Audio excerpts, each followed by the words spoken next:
Selamat datang di Len TV dan selamat bergabung untuk mendengarkan afirmasi positif. Semoga dengan adanya video ini masuk di beranda Anda secara tiba-tiba. Semoga bisa memberikan pengetahuan, wawasan, dan pembelajaran hidup. Simak video ini sampai akhir video. Mari kita dengarkan bersama-sama. Alkisah di zaman sebuah dinasti kerajaan Cina. Hiduplah seorang kakek tua. Dia sangat miskin. Akan tetapi, raja-raja di istana iri kepada si kakek tua ini. Usut punya usut, irinya para raja, dikarenakan si kakek memiliki seekor kuda putih yang sangat indah.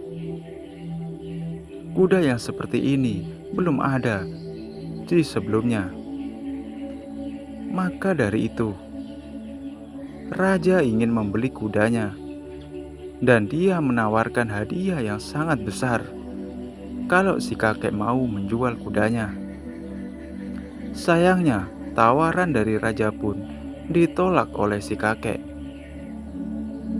Raja pun memberikan tawaran kedua yang lebih besar dan lebih menggiurkan, yaitu si kakek diangkat menjadi bangsawan. Akan tetapi, si kakek mengatakan, "Kuda ini bukan kuda bagiku. Dia sudah seperti anggota keluarga. Bagaimana bisa aku menjual anggota keluargaku?" Melihat jawaban si kakek yang tetap tidak mau menjual, melihat jawaban si kakek buat para tetangganya gemas dan emosi jiwa. Mencoba keyakinan si kakek untuk menjual kudanya. Tetapi si kakek tetap tidak mau menjual. Suatu pagi si kakek tiba-tiba menemukan bahwa kudanya tidak ada di kandang. Seluruh desa heboh, lalu berkumpul dan mereka semua berkata ke si kakek, "Kamu orang bodoh. Kami tahu sebelumnya bahwa suatu hari nanti kuda itu akan dicuri. Kamu itu sangat miskin, jadi akan lebih baik menjual saja. Kamu bisa mendapatkan harga beberapa pun yang kamu mau, karena raja sudah berkesengsem sama kudamu. Tapi nasi sudah menjadi bubur. Sekarang kudanya hilang. Itu nasib sial," ujar para tetangga. Mendengar omongan para tetangganya, si kakek berkata, "Jangan terlalu jauh memikirkan. Cukup bilang saja bahwa kudanya tidak ada di kandang. Lalu, apakah itu nasib sial atau malah keberuntungan? Tidak ada yang tahu." Orang-orang tertawa karena si kakek tidak mengikuti saran dari mereka. Padahal si kakek tinggal selangkah lagi akan hidup dalam sebuah kekayaan hanya dengan menjual seekor kuda. Tetapi nyatanya, si kakek melewatkan momen sekali seumur hidupnya. Waktu demi waktu berlalu. Setelah 15 hari dari kejadian tersebut, tiba-tiba suatu malam, kuda putih itu kembali. Ternyata dia tidak dicuri. Dia hanya kabur ke hutan belantara. Dia tidak hanya kembali sendirian, tapi membawa 12 ekor kuda liar cantik lainnya. Mengetahui kejadian tersebut, penduduk desa berkumpul lagi dan berkata kepada si kakek, "Wow, ini keberuntungan yang luar biasa." Si kakek berkata, "Lagi-lagi kalian berpikir terlalu jauh. Katakan saja, kuda itu kembali membawa 12 kuda lainnya. Tetapi jangan menilai apakah itu keberuntungan atau nasib buruk, karena tidak ada yang tahu. Kali ini orang diam. Mereka tahu jika kuda-kuda cantik yang liar ini dilatih, maka akan menjadi jinak dan bisa dijual dengan harga yang mahal. Si kakek hanya memiliki satu orang anak laki-laki yang masih muda. Anak itu mulai berlatih kuda-kuda liar tersebut. Suatu hari, saat melatih kudanya, dia terjatuh dan kakinya patah. Orang-orang berkumpul kembali. Mereka langsung memberikan penilaian dengan berkata, "Kasihan sekali, satu-satunya orang yang mengurusmu di hari tua, yaitu putra tunggalmu, telah kehilangan kakinya. Ini adalah nasib buruk." Si kakek menjawab, "Jangan terlalu jauh. Katakan saja bahwa anakku telah patah kakinya. Apakah itu nasib buruk atau keberuntungan? Tidak ada yang tahu." Kebetulan setelah beberapa minggu setelah itu, kerajaan berperang dengan kerajaan tetangga.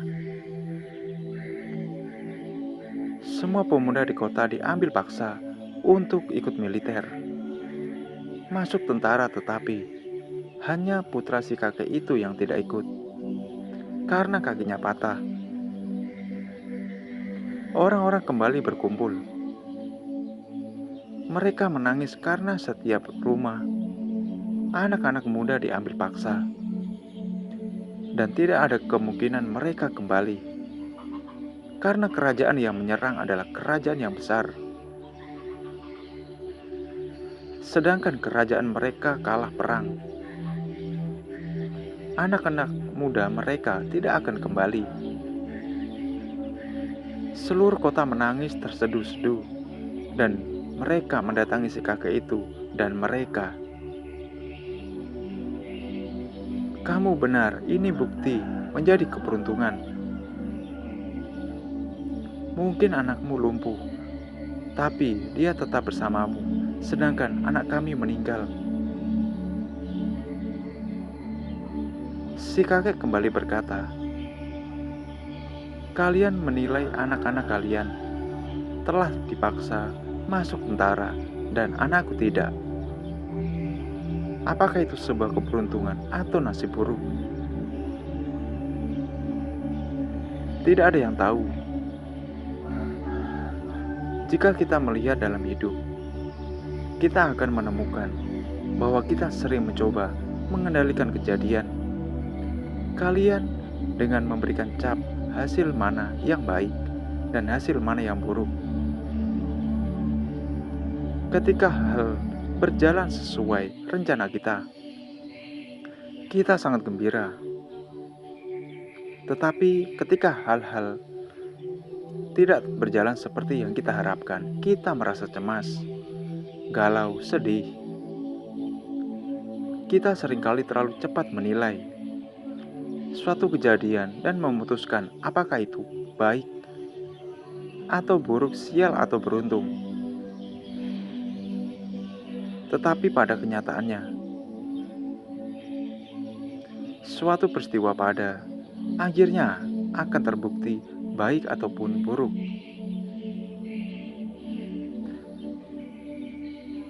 Suatu yang tampak seperti kabar baik di saat bisa saja ternyata bahwa ketidaknyamanan atau bahkan kegagalan, kesedihan di masa mendatang. Begitu juga sebaliknya. Suatu yang tampak buruk pada saat ini mungkin menjadi sangat berguna di masa depan dan membawa kebahagiaan. Dalam cerita ini, si kakek tidak sedang menilai atau menghakimi suatu kejadian.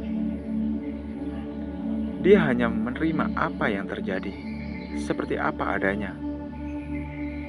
Si kakek memiliki suatu yang disebut dengan keseimbangan batin.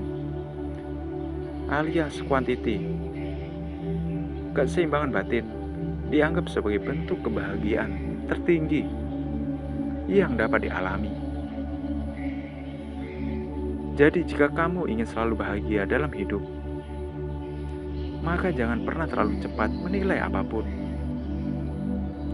Karena apa yang kamu anggap sebagai kesialan hari ini, mungkin besok akan terbukti menjadi keberuntungan bagi kamu. Oleh karena itu, sebagai kesimpulan pada pembahasan kali ini, sahabat online TV, janganlah menilai watak atau karakter seseorang dilihat dari covernya. Terkadang, orang yang memiliki penampilan yang kurang baik, kurang berkenan, kurang sopan dilihat mata, akan tetapi miliki jiwa yang baik, yang tulus dalam kebersamaan.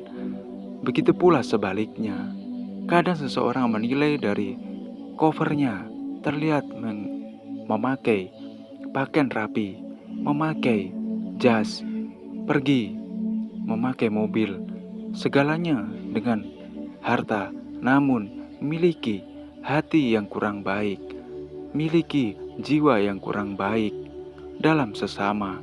Maka dari itu, oleh karena itu, keseimbangan batin dalam kesadaran manusia ini sangat penting karena bisa mengambil keputusan dengan kebijaksanaan. Terima kasih sahabat online TV. Sampai jumpa di video selanjutnya.